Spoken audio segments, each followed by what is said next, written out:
دا کوم ځای کې چې دلته سره دایره تو شي دغه یو دغه حتیم دی دا اشاره ورته موږ وکړه دا حتیم دی تاسو ګورئ دغې ته دا دیوال ته تو دی او دا کوم چې صفایي د کوم ځای کېږي دې ته مطاف ویلی شي نه د بیت الله شریف د کوټې نه غیر چاپېره چې کوم ځای دی د هغې صفایي کوي نه دې ته مطاف ویلی شي نو حدیث مبارک کې راځي چې دلته دعا قبلیږي نو دا اسیم بهترین ځای دی لکه بیت الله شریف کې یو مونځ په 1 لاک باندې دی نو دغه تاسو ته موږ یو څو نظارې وښودلې په دې ویډیو کې ثواب په نیت باندې دا ویډیو وګورئ او مخکې شیر هم کوئ او چینل هم سبسکرایب کوئ ستاسو به ډېره مهرباني وي ثواب په نیت باندې ورته وګورئ جي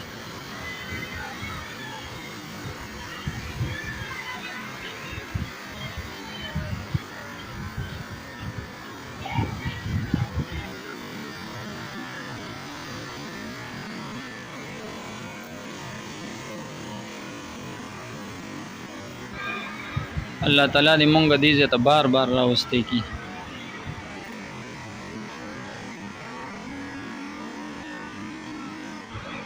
د کوم ځای ته چې موږ اشاره کړې ده هغه شی مطلق ولیم ته اسره دایره ته وکړې ده دې ته حتیم وایي د خلک 2 رکعاته حاجیان 2 رکعاته نفل کوي یو عمرې له څوک لاړ شي